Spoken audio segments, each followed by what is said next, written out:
Sa ngalan ng Ama at ng Anak at ng Espiritu Santo. Amen. Ang anghel ng Panginoon ay nagbalita kay Santa Maria. At siya'y naglilalang ng Espiritu Santo. Aba, Ginoong Maria, napupuno ka ng grasya. Ang Panginoong Diyos ay sumasa iyo. Bukod kang pinagpala sa babaeng lahat, at pinagpala naman ang iyong anak na si Jesus. Santa Maria, Ina ng Diyos, ipanalangin mo kaming makasalanan, ngayon at kung kami mamamatay. Amen. Narito ang alipin ng Panginoon. Maganap nawa sa akin ayon sa wika mo. Aba, Ginoong Maria, napupuno ka ng grasya. Ang Panginoong Diyos ay sumasa iyo. Bukod kang pinagpala sa babaeng lahat, at pinagpala naman ang iyong anak na si Jesus. Santa Maria, Ina ng Diyos, panalangin mo kaming makasalanan, ngayon at kung kami mamamatay. Amen. At ang salita ay nagkatawang tao. At nakipamuhay sa atin. Aba, Ginoong Maria, napupuno ka ng grasya. Ang Panginoong Diyos ay sumasa iyo. Bukod kang pinagpala sa babaeng lahat, at pinagpala naman ang iyong anak na si Jesus. Santa Maria, Ina ng Diyos, ipanalangin mo kaming makasalanan, ngayon at kung kami mamamatay. Amen. Panalangin mo kami, O Santa na Ina ng Diyos. Nang kami maging dapat makinabang sa mga pangako ni Kristo. Manalangin tayo. Panginoon namin Diyos, kasihan mo nawa ang aming mga kaluluwa sa iyong mahal na grasya, at yayamang dahilan sa pamamalita ng anghel ay nakilala namin ang pagkakatawang tao ni Jesucristong anak mo, pakundangan sa mahal na pasakit at pagkamatay niya sa krus, papakinabangan mo kami ng kanyang pagkabuhay na mag-uli sa kadakilaan sa langit. Sa pamamagitan ni Jesucristong aming Panginoon. Amen. Luwalhati sa Ama at sa Anak at sa Espiritu Santo. Kapara nung unang-una, ngayon magpakailanman, magpa sa walang hanggan. Amen. Sa ngalan ng Ama at ng Anak at ng Espiritu Santo. Amen. At ang mamumuno po sa ating banal na pagdiriwang ngayon ay ang ating pong Kora Paroko, Reverend Father Douglas D. Badong.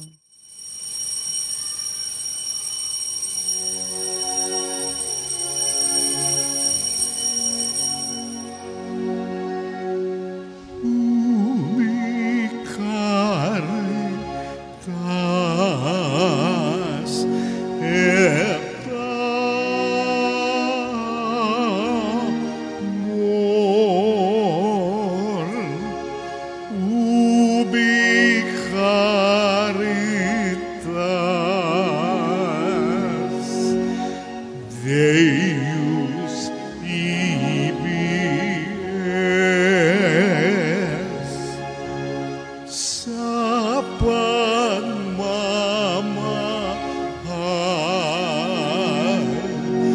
naroroon ng Diyos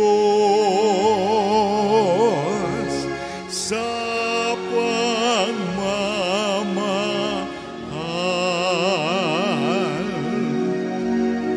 naroon ng Diyos. Sa ngalan ng Ama at ng Anak at ng Espiritu Santo. Amen. Ang pagpapala ng ating Panginoong Hesukristo, ang pag-ibig ng Diyos Ama, at ang pakikipagkaisa ng Espiritu Santo naway sumainyong lahat. At sumaiyo rin. Mga kapatid, tinipon tayo bilang mga kaanib na angkan ng Diyos, kaya dumulog tayo sa maawaing Panginoong nagpapatawad ng lubos. Sinugong tagapagpagaling sa mga nagsisisi, Panginoon, kaawaan mo kami. Panginoon, kaawaan mo kami. Dumating na tagapaganyayang mga makasalanay magsisi, Kristo, kaawaan mo kami. Kristo, kaawaan mo kami. Nakaluklok ka sa kanan ng Diyos Ama para ipamagitan kami. Panginoon, kaawaan mo kami. Panginoon, kaawaan mo kami. Kawaan tayo ng makapangyarihang Diyos, patawarin tayo sa ating mga kasalanan at patnubayan tayo sa buhay na walang hanggan. Amen. Manalangin tayo. Ama naming makapangyarihan, ang sanlibutan ay iyong binabago sa mga pagdiriwang namin ng iyong pagsagip sa tao. Umunlad nawa ang iyong sambayanan sa iyong mga pamanang pang magpakailanman at huwag nawang magdahop sa iyong tulong sa kasalukuyan sa pamamagitan ni Jesucristo kasama ng Espiritu Santo magpasawalang hanggan. Amen. Maupo po ang lahat.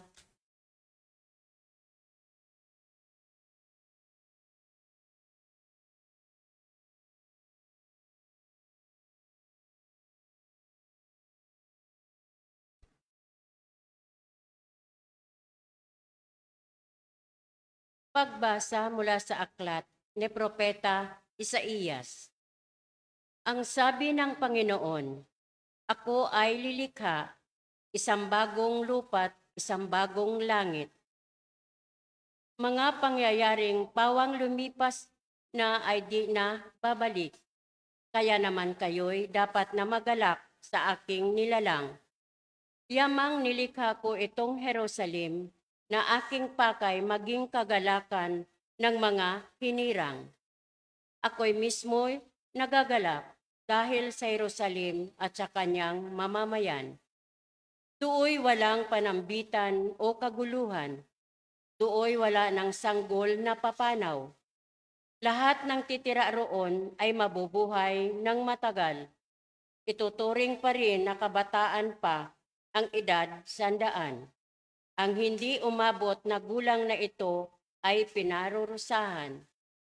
Magtatayo sila ng mga tahanan kanilang titirhan. Sa tanim na ubas ay sila ang aani.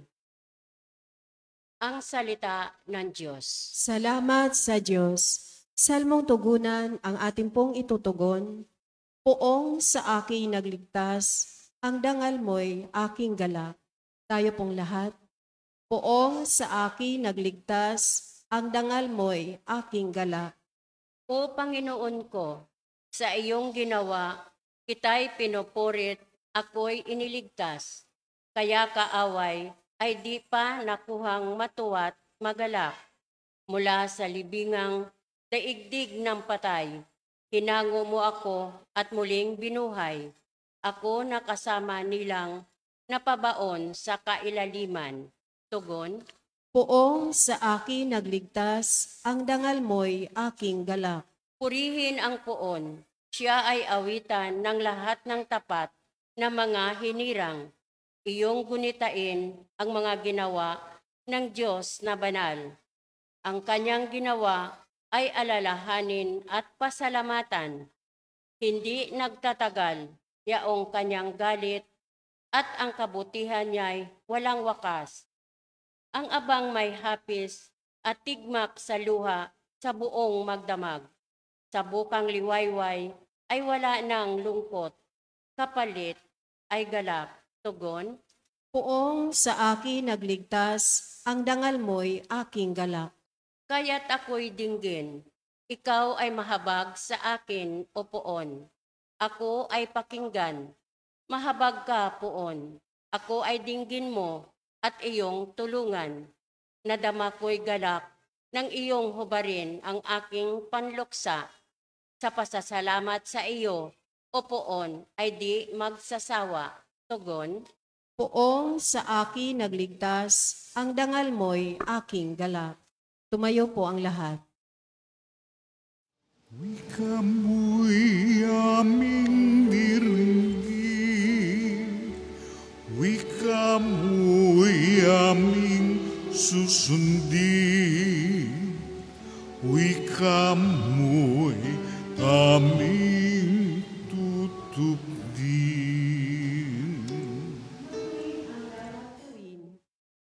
Masamay iwasan natin at tayo ay bubuhayin. Ang Diyos ay sa atin. Wika mo'y aming diringgin,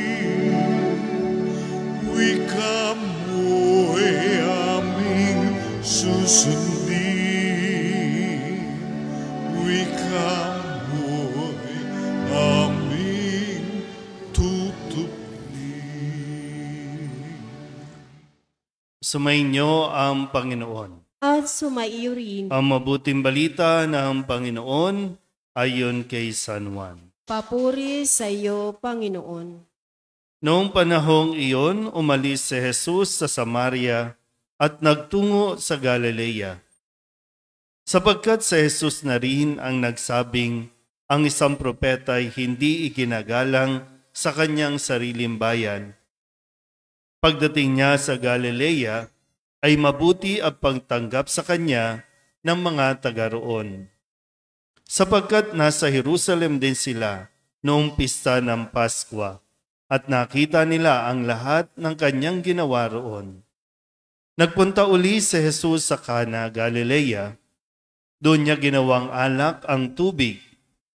Doon naman sa Capernaum ay may isang mataas sa pinuno ng pamahalaan at may sakit ang kanyang anak na lalaki. Nang mabalitaan niyang bumalik si Jesus sa Galilea mula sa Judea, pinuntahan niya ito. Pinakiusapan niya itong pumunta sa Capernaum at pagalingin ang kanyang anak na naghihingalo. Sinabi sa kanya ni Jesus, hanggat hindi kayo nakakita ng mga palatandaan at mga kababalaghan, hindi kayo mananampalataya. Ngunit sinabi ng pinuno, tayo na po, Ginoo, bago mamatay ang aking anak. Sumagot si Jesus, umuwi na kayo, magaling na ang inyong anak. Naniwala ang lalaki sa salita ni Jesus at umuwi nga siya.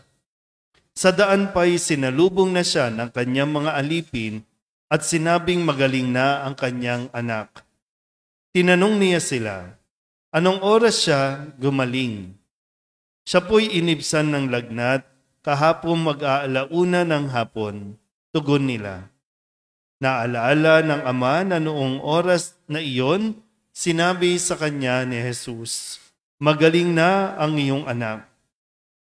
Kaya't siya at ang kanyang buong sambahayan ay sumampalataya kay Jesus. Ito ang pangalawang kababalaghang ginawa ni Jesus sa Galilea, pagpunta niya roon, buhat sa Judea. Ang mabuting balita ng Panginoon. Pinupuri ka namin, Panginoong Hesukristo. Mopo po ang lahat. Isang magandang gabi po sa inyong lahat. Ngayon po ay Lunes ng ika-4 na linggo ng 40 araw na paghahanda o panahon ng Kwaresma. At muli sa linggong ito, dahil papalapit na tayo, kumbaga 2 linggo na lamang at tayo po ay papasok na sa mga mahal na araw na tinatawag. At sa atin pong narinig na pagbasa, lalo tigit sa pinahayag mula sa mabuting balita ni San Juan, ay muli pinaalala sa atin kung ano ang ginawa ni Jesus noong mga panahon na siya po ay ayaw kilalanin o ayaw tanggapin sa kanyang sariling bayan. Kung babalikan niyo po yung kwento, nung siya po ay nagpapahayag, hindi siya tinanggap ni kinilala yung kanyang husay sa hindi natin malaman na dahilan. Kung kaya't umalis si Jesus doon sa bayan na yon at doon siya nagpunta sa mga bayan na kung saan ay mayroong kumikilala at mayroong tumatanggap sa kanya. Ilan sa mga bayan na ito na kanyang pinuntahan, itong sa Cana, Galilea, at sa Capernaum, at dito po ay nagpamalas siya ng kumbaga mabiyaya na pagpapagaling doon sa anak ng isang pinuno na sa kalaunan ay natuturing kilalanin at tanggapin si Jesus. Makikita niyo po yung kumbaga kailangan natin mas maunawaan kung ano yung mas mabuti at mas mainam na maging pag-uugali natin kaysa doon sa nananatili tayo sa pakiramdam na rejected tayo. Kasi totoo naman, no, mayroong manre-reject, mayroong tatanggap. So bakit ka mananatili doon sa ayaw sa iyo kung meron namang mga may gusto rin sa iyo? Nauubos yung parang marami na siguro tayong nasayang na panahon dahil lamang gusto nating igiit na magustuhan tayo ng mga grupo na gusto natin. Hindi tayo tuloy nakakausad. No? Para bang marami pa sana tayong pwedeng natulungan, marami pa sanang tao ang pwede mong napasaya, ang pwede mong nahikayat, o kung ano mang mga mas magaganda o positibo, kaya lang masyado kang affected doon sa mga taong ayaw sa iyo. Tapos mamumuhay tayo sa kalungkutan. Tapos isip tayo ng isip. Samantalang mayroong palang nangangailangan at mayroon palang mag-a-appreciate ng halaga mo. Mayroon palang mapapabigyan o mayroon palang yung kung ano yung sayo, yung angking mong talino, talento, mas mapapakinabangan pala yan sa ibang lugar, sa ibang tao. Kaya lang, no, mas inuna mo yung pagdadrama, mas inuna mong i-entertain yung emosyon na, ay, bakit hindi ako tanggap? Ano ba, pangit ba ako? Wala ba akong naitulong? Wala ba akong magandang ginawa? Wala ba akong sinabi? Kaya yan, namumuhay tayo sa kalungkutan. Ang hindi mo tuloy nakikita yung pinaka-essence mo, yung halaga mo. Hindi mo tuloy nakikita yung worth, no, na mayroon ka. Sayang yung panahon. Baka matagal ka na dapat na umalis, matagal ka nang lumipat, no, pwedeng sa ibang kumpanya. Mahirap po yung parang sabihin, sa mga may trabaho po minsan, no, kaya hindi na nagiging masaya yung pagbabalik mo sa trabaho kasi parang for the sake na lang na kailangan mo kasi ng trabaho, kailangan mo kasi ng sahod. Kaya diyan ka na lang, natatakot ka na umalis, natatakot ka na mag-take ng risk. Kaya kahit ayaw sa'yo, stay ka na lang. Hindi ka tuloy nag-grow, hindi ka lumalago, hindi ka nagmamature. Dahil lang doon, maganda siguro no, na mas mapagnilayan natin itong aspetong ito sa buhay natin. Tandaan mo, mayroong, mas maganda sigurong sabihin, tandaan mo, mayroong kang pakinabang.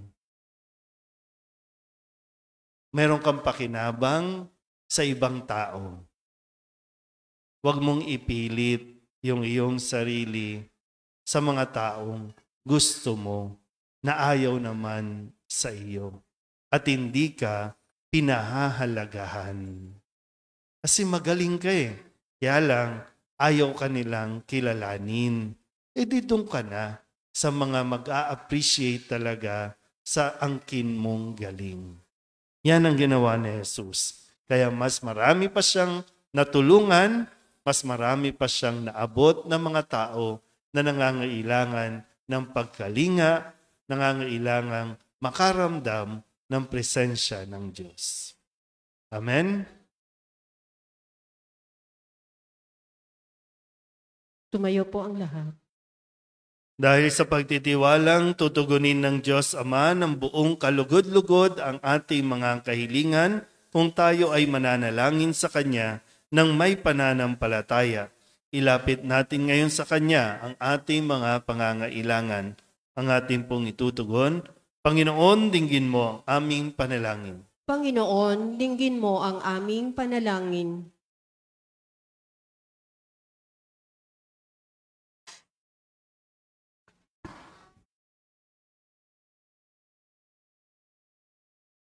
Ang simbahan sa buong mundo naway maging isang simbolo ng mapagpagaling na gawain ni Kristo sa pamamagitan ng kanyang pagkalinga sa mga may karamdaman sa katawan, isip at kaluluwa. Manalangin tayo sa Panginoon. Panginoon, dinggin mo ang aming panalangin. Ang mga doktor, nurse at iba pang nangangalaga sa mga may sakit, naway magpakita ng habag at kabutihan ni Jesus sa pagkalinga sa pinakamaliliit na lipunan. Manalangin tayo sa Panginoon. Panginoon, dinggin mo ang aming panalangin. Itong Kwaresma, naway maging panahon ng paghilom at pagkakasundo para sa mga pamilya at pamayanan. Manalangin tayo sa Panginoon. Panginoon, dinggin mo ang aming panalangin. Ang mga may sakit at nagdurusa, naway makatanggap ng pagpapaginhawa at pagtataguyod mula sa kanilang pamilya, mga kaibigan at mga kapitbahay. Manalangin tayo sa Panginoon. Panginoon, dinggin mo ang aming panalangin. Ang mga mahal natin sa buhay na yumao na ay magtamasa nawa ng walang katapusan gantimpala bunga ng kanilang pananampalataya. Manalangin tayo sa Panginoon. Panginoon, dinggin mo ang aming panalangin.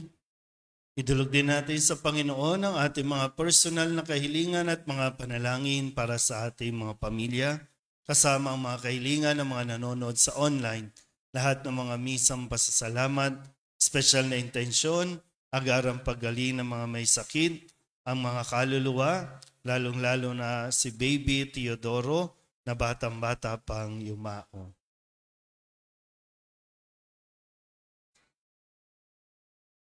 Ang lahat ng ito iniling namin sa ngalan ni Kristo, ang aming Panginoon. Amen. Maupo po ang lahat.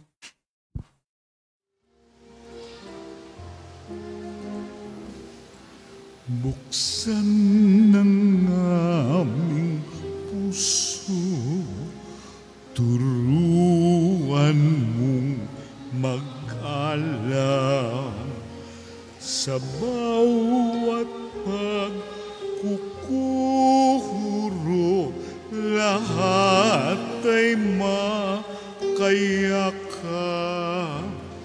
Buksan ng aming isip, sikatan ng liwanag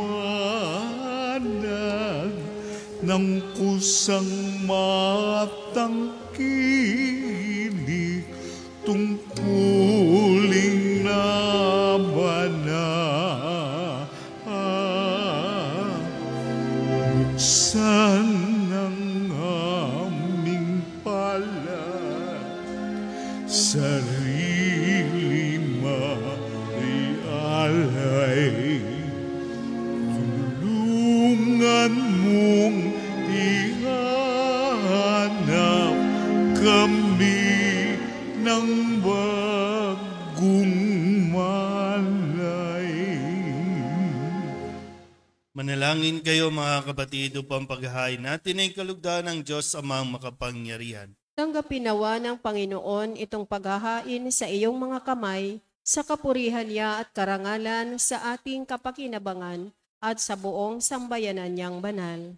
Ama naming lumikha, sa paghahain namin sa iyo, kami naway makapakinabang upang sa pagkadalisay ng aming pamumuhay sa sanlibutan, kami magkaroon ng pagbabago para sa buhay sa kalangitan sa pamamagitan ni Jesucristo kasama ng Espiritu Santo magpasawalang hanggan. Amen. Sumainyo ang Panginoon. At sumaiyo rin. Itaas sa Diyos ang inyong puso at diwa. Itinaas na namin sa Panginoon. Pasalamatan natin ang Panginoong ating Diyos. Marapat na siya ay pasalamatan. Ama naming makapangyarihan, tunay nga marapat na ikaw ay aming pasalamatan sa pamamagitan ni Jesucristo na aming Panginoon. Sa aming kusang pagtitiis ng hirap, tinutulungan mo ang aming maitumpak ang kinamiyas ng pagsalungat sa pananagutang iyong iniatas. Sa aming pagtulad sa anak mong mahal na nagpakasakit para sa tanan, ang pagsisikap nami iyong kinalulugdan at ang pagpapakabuti namin iyong ikinararangal. Kaya kaysa ng mga anghel na nagsisiawit ng papuri sa iyo, nang walang humpay sa kalangitan, kami nagbubunyi sa iyong kadakilaan.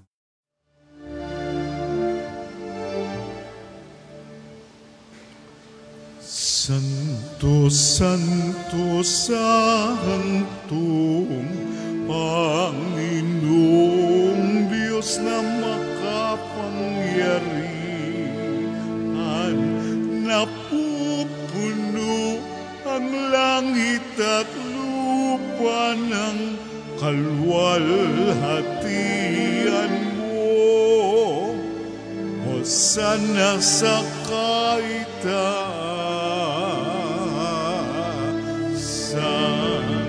pinagpalang na paririto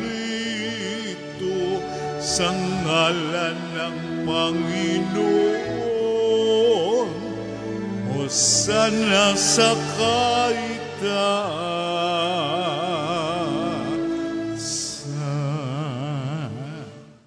Ama naming banal, ikaw ang bukal ng tanang kabanalan.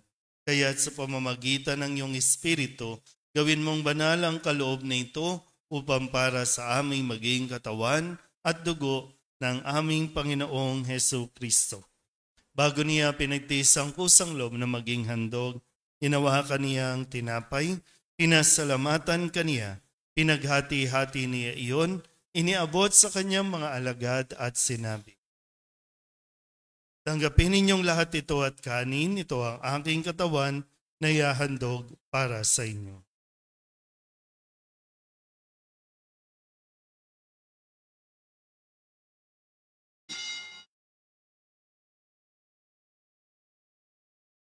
Gayun din naman nang matapos ang hapunan, hinawakan niya ang kalis, muli kaniyang pinasalamatan. Iniabot niya ang kalis sa kanyang mga alagad at sinabi, tanggapin ninyong lahat ito at inumin.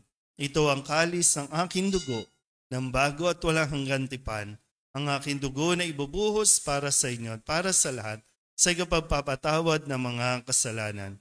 Gawin ninyo ito sa pag-alaala sa akin.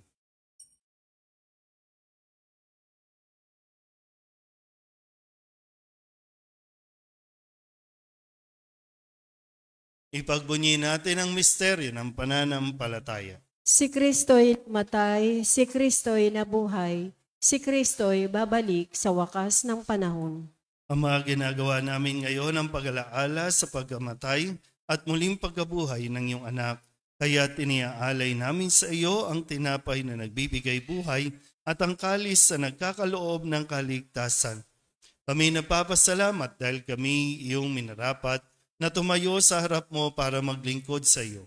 Isinasamo namin kami magsasalo-salo sa katawan at dugo ni Kristo ay mabuklod sa pagkakaisa sa pamamagitan ng Espiritu Santo. Ama, lingapin mo ang iyong simbahang laganap sa buong daigdig. Puspusin mo kami sa pag-ibig kaysa ni Francisco na aming Papa at ni Jose na aming Obispo at ng Tanang Kaparian. Alalahanin mo rin ang mga kapatid naming nahimlay na may pag-asang sila'y muling mabubuhay, gayon din ang lahat ng mga pumanaw. Hawaan mo sila at patuloyin sa iyong kaliwanagan. Hawaan mo at pagindapating kaming lahat na makasalo sa iyong buhay na walang wakas. Kaysa ng mahal na Birhen Maria na ina ng Diyos, ng kabiyak ng puso niyang si San Jose, kaysa ng mga apostol at ng lahat ng mga banal na namuhay dito sa daigdig na kalugod-lugod sa iyo, may pagdiwang nawa namin ang papupuri sa ikararangal mo sa pamamagitan ng iyong anak na aming Panginoong Hesu Kristo.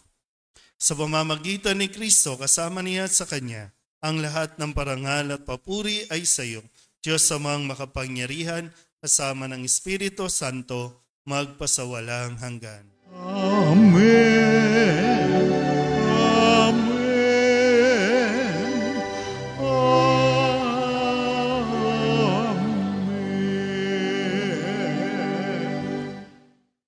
Sa tagubilin ng mga nakagagaling na utos at turo ni Jesus sa Panginoon natin at Diyos, ipahayag natin ang lakas loob.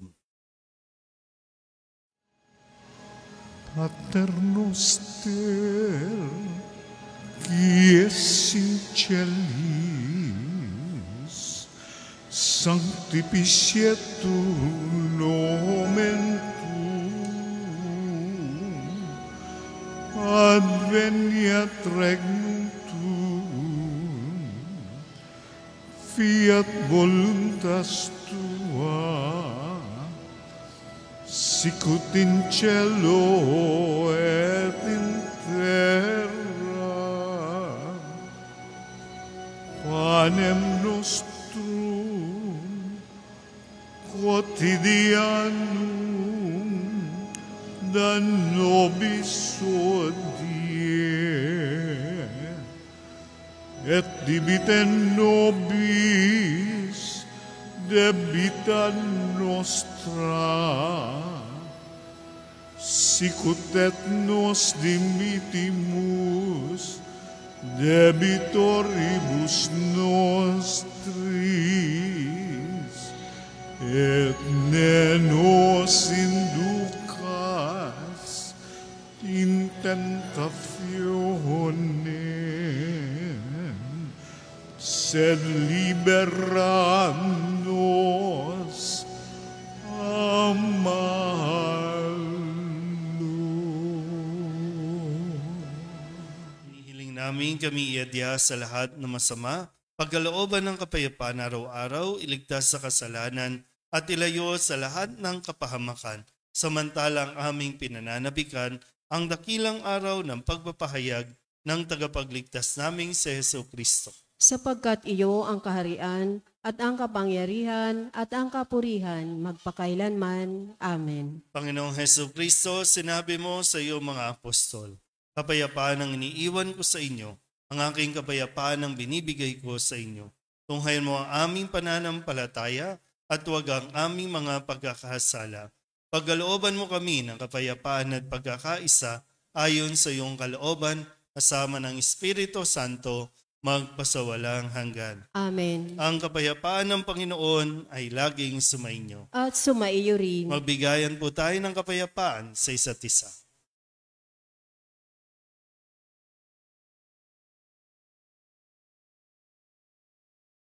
Kordero ng Diyos na nag-aalis ng mga kasalanan ng sanlibutan, maawa ka sa amin.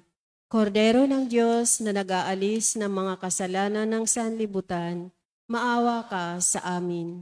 Kordero ng Diyos na nag-aalis ng mga kasalanan ng sanlibutan, ipagkaloob mo sa amin ang kapayapaan. Lumuhod po ang lahat.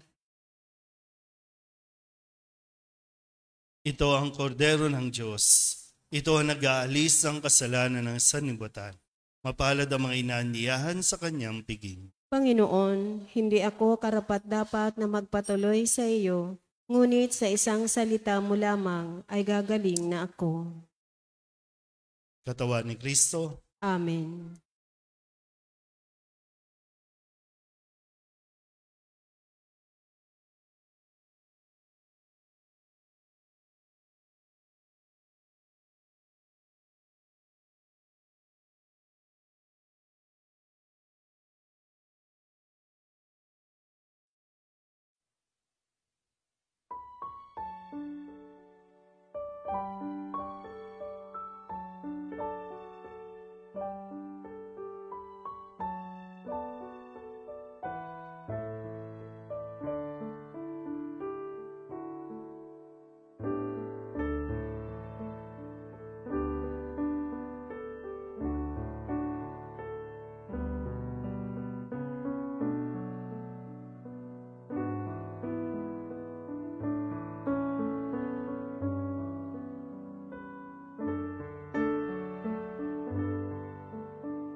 Manalangin tayo.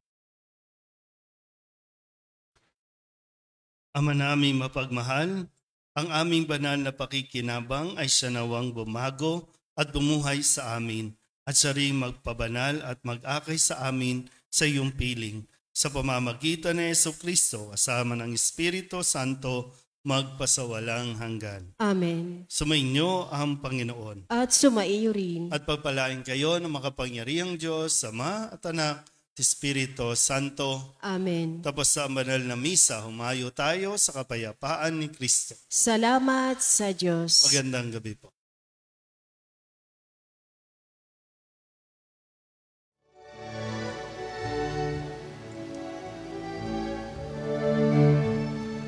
Walang sinuman ang nabubuhay para sa sarili lamang.